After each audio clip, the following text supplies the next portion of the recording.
Hello student, मैं मोहित तोमर आप सभी का पीसम सब्जेक्ट लर्निंग चैनल में स्वागत करता हूं। दोस्तों, आज की इस वीडियो का जो हमारा टॉपिक है वह है कार्य। तो दोस्तों, आज की इस वीडियो में मैं आपको कार्य के बारे में बताने वाला हूं कि कार्य किसे कहते हैं, कार्य की परिभाषा एग्जाम में किस तरीके से लिखनी है, कार्य का सूत्र क्या है, कार्य का मात्रक क्या है। तो दोस्तों, ये सारी की सारी बातें आज की इस वीडियो में मैं आपको बताने वाला हूँ। तो दोस्तों, वीडियो शुरू करने से पहले आप सभी से रिक्वेस्ट है, यदि आपने अभी तक हमारे YouTube channel Pisum subject learning को सब्सक्राइब नहीं किया है तो दोस्तों सब्सक्राइब कर दीजिए तथा उसके आगे की बेल आइकन घंटी भी प्रेस कर दीजिए, ताकि दोस्तों जब भी मैं नई वीडियो अपलोड करूं उस वीडियो के नोटिफिकेशन आपको सबसे पहले मिल सके। तो शुरू करते हैं दोस्तों आज की इस वीडियो को।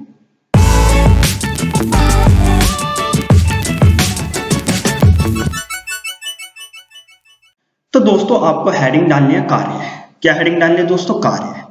और दोस्तों, जब आप इस हेडिंग को डाल लें कार्य की, तब दोस्तों आपको ये समझना कि कार्य आखिर होता क्या है, कार्य किसे कहते हैं।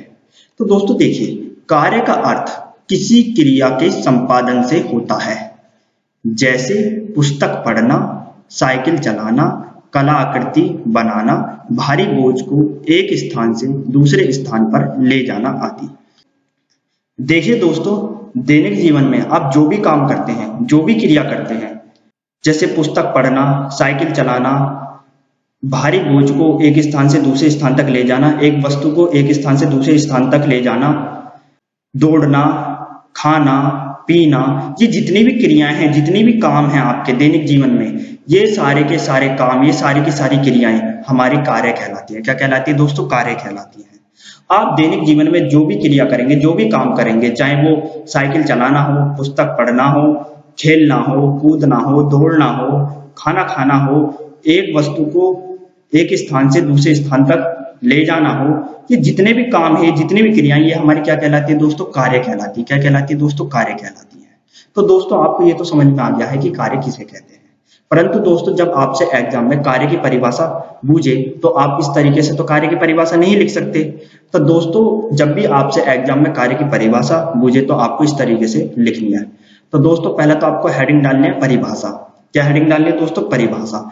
और दोस्तों, उस हेडिंग में आपको लिखना है, बल लगाकर किसी वस्तु को बल की दिशा में विस्थापित करने की क्रिया को कार्य कहते हैं। क्या कहते हैं दोस्तों? कार्य कहते हैं। मान लीजिए दोस्तों, आपके पास कोई वस्तु है। क्या है दोस्तों? कोई वस्तु है। अब दोस्तों, उस वस्तु पर आप क्या लगाते हैं? बल लगाते हैं।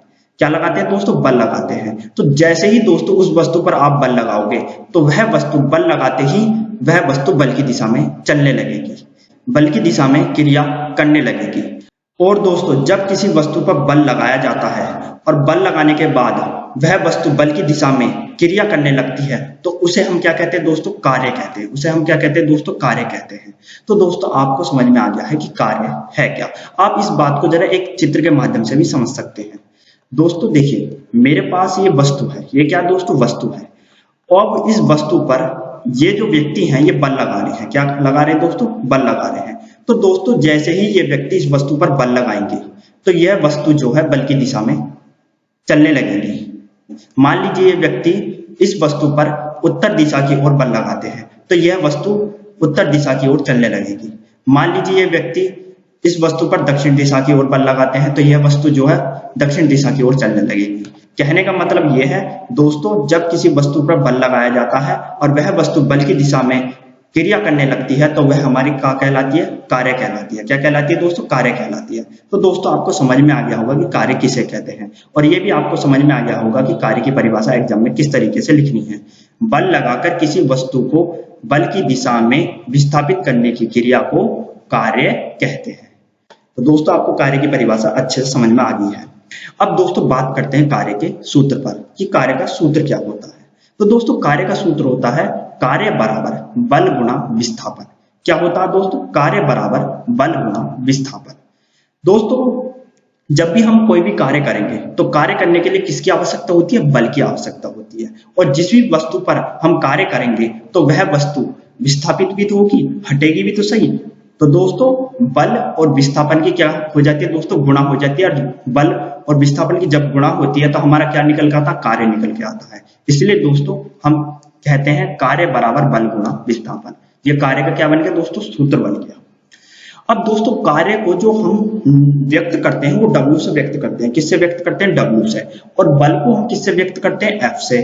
और जो ये विस्थापन होता है दोस्तों, विस्थापन का अर्थ होता है दोस्तों हटना। विस्थापन का अर्थ क्या होता है? हटना। तो दोस्तों ये जो विस्थापन होता है इसे हम S से व्यक्त करते हैं। किससे व्यक्त करते हैं? S से। तो दोस्तों ये हमारा सूत्र बन जाएगा W बराबर F गुणा S। क्या बन जाएगा दोस्तों? W बराबर F गुणा S। तो दोस्तों ये हमारा कार्य का दूसरा सूत्र बन गया। ये हिंदी में सूत्र है, ये अंग्रेजी में है। ठीक है दोस्तों, दोनों सूत्र मैंने आपको लिखवा दिए हैं। अब दोस्तों कार्य में एक कंडीशन होती है, वह कंडीशन क्या है? यदि वस्तु का विस्थापन शून्य है तो वस्तु पर लगा बल कोई कार्य नहीं करेगा। दोस्तों ये कंडीशन है कार्य में। किसमें? कार्य में। यदि वस्तु का विस्थापन शून्य है तो वस्तु पर लगा बल कोई कार्य नहीं करेगा। आप इस बात को जरा एक उदाहरण के माध्यम से समझिए। जैसे सिर पर बोझा रखे मजदूर द्वारा कोई कार्य नहीं होता है, चाहे वह खड़ा खड़ा थक ही क्यों ना जाए। दोस्तों मान लीजिए कोई मजदूर आदमी है और उसने अपने सिर पर बहुत सारे बैग रख रखे हैं और वो बैग रखे हुए खड़ा ही है, वो आगे को नहीं चल रहा है, वो खड़ा ही खड़ा उस बैग को उठाए खड़ा है। तो दोस्तों वह हमारा कार्य नहीं कहलाएगी जब तक वह उस वस्तु को एक स्थान से दूसरे स्थान तक ना ले जाए। आप इस बात को एक चित्र के माध्यम से समझ सकते हैं। दोस्तों देखिए ये हमारा मजदूर है। अब इस मजदूर ने अपने सर पर बोझ रख रखा है। क्या रख रखा दोस्तों? बोझ रख रखा है, भार रख रखा है। अब दोस्तों ये जो मजदूर है ये अपने ऊपर भार रखे हुए खड़ा ही है, ना ये आगे को चल रहा है ना पीछे को चल रहा है, खड़ा ही है और खड़ा खड़ा थक गया है। तो दोस्तों ऐसी कंडीशन में ये हमारा कार्य नहीं कहलाएगा। क्या नहीं कहलाएगा दोस्तों? कार्य नहीं कहलाएगा। दोस्तों कार्य तभी कहलाएगा जब किसी वस्तु को हम एक स्थान से दूसरे स्थान पर ले जाएंगे, तभी दोस्तों हमारा वो कार्य कहलाएगा। यदि बल लगाने के बाद भी वह वस्तु उसी स्थान पर है जिस स्थान पर पहले थी तो दोस्तों वह हमारा कार्य नहीं कहलाएगा। तो दोस्तों इस बात को समझ लेना, इस बात को अच्छे से जान लेना। तो दोस्तों आपको ये बात पूरी तरह समझ में आ गई होगी। अब दोस्तों बात करते हैं कार्य के मात्रक पर कि कार्य का मात्रक क्या होता है। तो दोस्तों आपको हेडिंग डालनी है मात्रक। क्या हेडिंग डालनी है दोस्तों? मात्रक।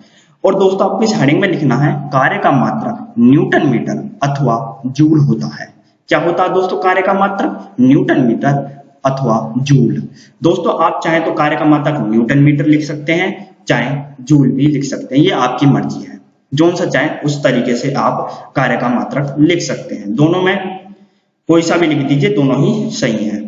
तो दोस्तों आपको कार्य के बारे में पता चल गया, कार्य क्या है, कार्य की परिभाषा पता चल गई, कार्य का सूत्र भी पता चल गया, कार्य का मात्रक भी पता चल गया। तो ये सारी की सारी बातें आपको दोस्तों पता चल गई हैं कि कार्य होता क्या है, कार्य का सूत्र क्या है, कार्य का मात्रक क्या है।